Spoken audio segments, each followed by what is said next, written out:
Friends, ಅಸ್ಸಲಾಮ್ ಅಲೈಕುಮ್, ನಮಸ್ಕಾರ. ಹೇಗಿದ್ದೀರಾ ಎಲ್ಲರೂ? ವೆಲ್ಕಮ್ ಬ್ಯಾಕ್ ಟು ಸಿನ್ಫ್ರೀ ಕಿಚನ್. ನಾನಿವತ್ತು ಒಂದು ಸ್ನ್ಯಾಕ್ಸ್ ರೆಸಿಪಿಯನ್ನು ನಿಮ್ಮೊಂದಿಗೆ ಶೇರ್ ಮಾಡ್ತಿದ್ದೀನಿ. ನೋಡಿ, ಅದಕ್ಕೆ ಮೊದಲಿಗೆ ಒಂದು ಪಾತ್ರೆಗೆ ರುಚಿಗೆ ಬೇಕಾದಷ್ಟು ಉಪ್ಪನ್ನು ಹಾಕಿ ಇದಕ್ಕೆ ನಾನು ಬಿಸಿ ನೀರನ್ನು ಹಾಕ್ತಿದ್ದೀನಿ.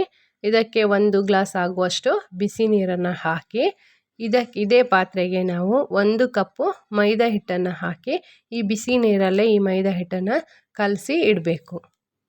ನೋಡಿ, ಈ ಹದಕ್ಕೆ ಕಲಸಿ ಇಡಬೇಕು. ಇದು ಕಲಸಿದ ಮೇಲೆ ಇದಕ್ಕೆ ನಾವು ಒಂದು ಸ್ವಲ್ಪ ಸನ್ಫ್ಲವರ್ ಆಯಿಲನ್ನು ಹಾಕಿ ಅದನ್ನು ಒಂದು ಸತಿ ಚೆನ್ನಾಗಿ ಕಲಸಿ 5 ನಿಮಿಷ ನೆನೆಯೋಕ್ಕೆ ಇಡಬೇಕು. ಇದು ಈ ಕಡೆ ನೆನೀತಿರಲಿ, ಅಲ್ಲಿ ನಾವೀಗ ಮಸಾಲೆ ರೆಡಿ ಮಾಡೋಣ. ಮಸಾಲೆಗೆ ಒಂದು ಪ್ಯಾನು ಇಟ್ಟು ಆ ಪ್ಯಾನಿಗೆ ಒಂದು 3 ಸ್ಪೂನ್ ಆಗುವಷ್ಟು ಸನ್ಫ್ಲವರ್ ಆಯಿಲನ್ನು ಹಾಕಬೇಕು. ಹಾಕಿ ಇದಕ್ಕೆ ನಾವು ಒಂದು ಸಣ್ಣದಾಗಿ ಹೆಚ್ಚಿದ ಈರುಳ್ಳಿನ ಹಾಕಿ ಅದನ್ನು ಫ್ರೈ ಮಾಡಬೇಕು. ಇದು ಬೇಗ ಸಾಫ್ಟ್ ಆಗೋಕ್ಕೆ ಇದಕ್ಕೆ ನಾವು ಸ್ವಲ್ಪ ಉಪ್ಪು ಹಾಕಬೇಕು. ಉಪ್ಪು ಹಾಕಿ ಇದನ್ನು ಚೆನ್ನಾಗಿ ಫ್ರೈ ಮಾಡಬೇಕು. ಇದು ಗೋಲ್ಡನ್ ಬ್ರೌನ್ ಆಗುವವರೆಗೆ ಇದನ್ನು ಫ್ರೈ ಮಾಡಬೇಕು. ಇದು ಇಷ್ಟು ಫ್ರೈ ಆದಮೇಲೆ ಇದಕ್ಕೆ ನಾವು 1 ಸ್ಪೂನು ಜಿಂಜರ್ ಗಾರ್ಲಿಕ್ ಪೇಸ್ಟನ್ನು ಹಾಕಿ ಇದನ್ನು ಮಿಕ್ಸ್ ಮಾಡಬೇಕು. ಹೀಗೆ ಇದು ಹಸಿ ವಾಸನೆ ಹೋಗುವವರೆಗೆ ಇದನ್ನು ಫ್ರೈ ಮಾಡಬೇಕು. ಇದು ಫ್ರೈ ಮಾಡಿ ಆದಮೇಲೆ ಇದಕ್ಕೆ ನಾವು 1 ಕ್ಯಾಪ್ಸಿಕಮ್ನ ಈ ಥರ ಸಣ್ಣದಾಗಿ ಕಟ್ ಮಾಡಿ ಅದನ್ನು ಹಾಕಬೇಕು. ಹಾಕಿ ಇದಕ್ಕೇನೆ 2 ಹಸಿಮೆಣಸನ್ನು ಸಹ ಸಣ್ಣದಾಗಿ ಕಟ್ ಮಾಡಿದ್ದೀನಿ, ಅದನ್ನು ಹಾಕಿ ಇದನ್ನು ಚೆನ್ನಾಗಿ ಮಿಕ್ಸ್ ಮಾಡಬೇಕು. ಇದು ಚೆನ್ನಾಗಿ ಇದರಲ್ಲೇ ಸಾಫ್ಟ್ ಆಗಲಿ. ಇದು ಇಷ್ಟು ಫ್ರೈ ಆದಮೇಲೆ ಇದಕ್ಕೆ ನಾವು 1 ಸ್ಪೂನು ಪೆಪ್ಪರ್ ಪೌಡ್ರನ್ನ ಹಾಕಬೇಕು.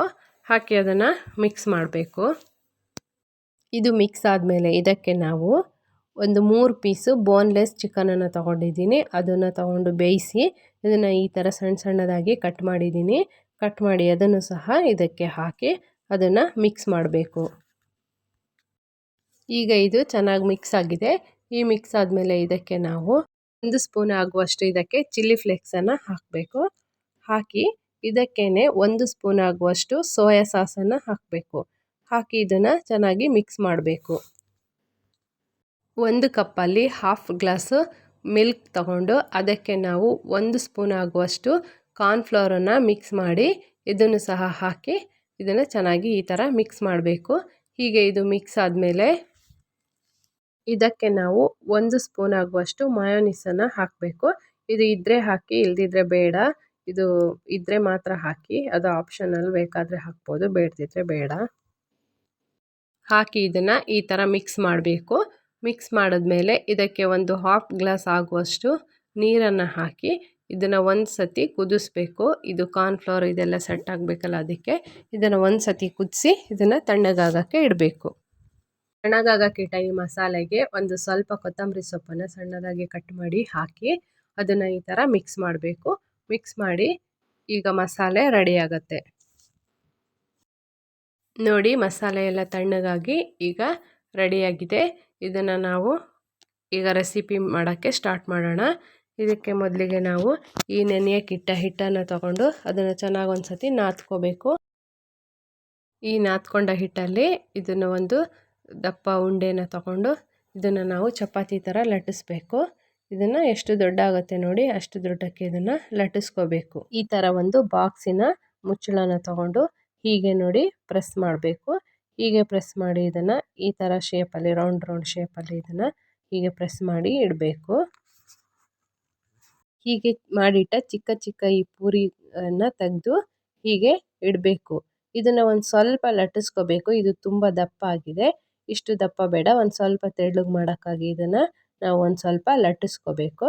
ಹೀಗೆ ಲಟ್ಟಿಸ್ಕೊಂಡು ಎಲ್ಲದನ್ನು ಒಂದು ಪ್ಲೇಟಲ್ಲಿ ತೆಗೆದಿಡಬೇಕು. ಹೀಗೆ ಎಲ್ಲದನ್ನು ಲಟ್ಟಿಸಿ ಪ್ಲೇಟಲ್ಲಿ ತೆಗೆದಿಟ್ಟು ಒಂದು ಬೌಲ್ ತಗೊಂಡು ಅದಕ್ಕೆ ಒಂದು 3 ಸ್ಪೂನು ಮೈದಾ ಹಿಟ್ಟು ಹಾಕಿ ಅದನ್ನು ಸ್ವಲ್ಪ ನೀರು ಹಾಕಿ ಗಂಟಿಲ್ಲದಂತೆ ಕಲಸಿ ಇಡಬೇಕು. ಇದು ತುಂಬ ತೆಳ್ಳಗೂ ಆಗಬಾರ್ದು, ತುಂಬ ಗಟ್ಟಿನೂ ಆಗಬಾರ್ದು, ಈ ಹದಕ್ಕೆ ಕಲಸಿ ಇಡಬೇಕು. ನೋಡಿ, ನಾವೀಗ ಮಾಡಿಟ್ಟ ಈ ಪೂರಿನ ತಗೊಂಡು ಇದು ಈ ಥರ ಒಂದು ಮೋಲ್ಡ್ ಇದೆ, ಕರ್ಜಿಕಾಯಿ ಮೋಲ್ಡು. ಇದನ್ನು ತಗೊಂಡು ಇದರಲ್ಲಿ ಈ ಪೂರಿನ ಹಾಕಿ ಇದಕ್ಕೆ ನಾವು ಮಾಡಿಟ್ಟ ಮಸಾಲೆ 2 ಸ್ಪೂನ್ ಹಾಕಿ ಅದನ್ನು ನಾವು ಈ ಥರ ಫೋಲ್ಡ್ ಮಾಡಬೇಕು. ಹೀಗೆ ಫೋಲ್ಡ್ ಮಾಡಿ ಇಡಬೇಕು. ಹೀಗೆ ಎಲ್ಲ ಪೂರಿನೂ ನಾವು ಇದೇ ಥರ ಮಾಡಿ ಇಡಬೇಕು. ಈಗ ಎಲ್ಲದನ್ನು ಈ ಥರ ರೆಡಿ ಮಾಡಿ ಇಟ್ಟಿದ್ದೀನಿ. ಈಗ ಒಂದು ಪ್ಲೇಟ್ ತಗೊಂಡು ಅದಕ್ಕೆ ನಾವು ಬ್ರೆಡ್ ಕ್ರಮ್ಸನ್ನು ಹಾಕಬೇಕು. ಬ್ರೆಡ್ ಕ್ರಮ್ಸನ್ನು ಹಾಕಿ ಅದಕ್ಕೆ ಕಲಸಿಟ್ಟ ಮೈದಾ ಹಿಟ್ಟನ್ನು ತಗೊಂಡು ನಾವು ಫೋಲ್ಡ್ ಮಾಡಿಟ್ಟ ಈ ಮಸಾಲೆ ಮತ್ತು ಪೂರಿನ ಫೋಲ್ಡ್ ಮಾಡಿಟ್ಟಿದ್ದೀವಲ್ಲ ಅದನ್ನು ನಾವು ಈ ಮೈದಾ ಹಿಟ್ಟಲ್ಲಿ ಹೀಗೆ ಡಿಪ್ ಮಾಡಿ ಇದನ್ನು ಫುಲ್ ಹೀಗೆ ಡಿಪ್ ಮಾಡಬೇಕು. ಮಾಡಿ ಇದನ್ನು ಬ್ರೆಡ್ ಕ್ರಮ್ಸಲ್ಲಿ ಫುಲ್ಲು ಕವರ್ ಮಾಡಬೇಕು. ಹೀಗೆ ಕವರ್ ಮಾಡಿ ಎಲ್ಲದನ್ನು ತೆಗೆದಿಡಬೇಕು. ಹೀಗೆ ಎಲ್ಲ ಪೂರಿನೂ ರೆಡಿ ಮಾಡಿ ಇಡಬೇಕು. ಇದನ್ನು ಬೇಕಾದರೆ ನಾವು ಸ್ಟೋರ್ ಮಾಡಿ ಇಡ್ಬೋದು. ಇದು ಎಷ್ಟು ದಿನ ಬೇಕಾದರೆ ಫ್ರಿಜ್ಜಲ್ಲಿ ಸ್ಟೋರ್ ಮಾಡಿ ಇಡ್ಬೋದು, ಇದೇನೂ ಆಗಲ್ಲ. ನೋಡಿ ಫ್ರೆಂಡ್ಸ್, ಈಗ ಎಲ್ಲದನ್ನು ಹೀಗೆ ರೆಡಿ ಮಾಡಿ ಇಟ್ಟಿದ್ದೀನಿ. ಇದರಲ್ಲಿ ನಾನು ಎಲ್ಲದನ್ನು ಫ್ರೈ ಮಾಡಲ್ಲ, ನಮಗೀಗ ಎಷ್ಟು ಬೇಕು ನೋಡಿ ಅಷ್ಟು ಮಾತ್ರ ನಾನು ಫ್ರೈ ಮಾಡ್ತೀನಿ. ಈಗ ಉಳಿದಿದ್ದನ್ನೆಲ್ಲ ನಾನು ತೆಗೆದು ಫ್ರಿಜ್ಜಲ್ಲಿ ಸ್ಟೋರ್ ಮಾಡಿ ಇಡ್ತೀನಿ. ಇದನ್ನು ಯಾವಾಗ ಬೇಕೋ ಆವಾಗ ನಾವು ಫ್ರೈ ಮಾಡ್ಬೋದು. ಈಗ ಒಂದು ಬಾಣಲಿಲೆ ಎಣ್ಣೆ ಬಿಸಿ ಮಾಡೋಕ್ಕಿಟ್ಟು ಎಣ್ಣೆ ಬಿಸಿ ಆದಮೇಲೆ ಇದಕ್ಕೆ ನಾವು ಮಾಡಿಟ್ಟ ಈ ಪೂರಿನ ಒಂದೊಂದನ್ನೇ ಫ್ರೈ ಮಾಡಬೇಕು. ಈಗ ನೋಡಿ ಇದು ಗೋಲ್ಡನ್ ಬ್ರೌನ್ ಆಗೋವರೆಗೆ ಇದನ್ನು ಫ್ರೈ ಮಾಡಬೇಕು.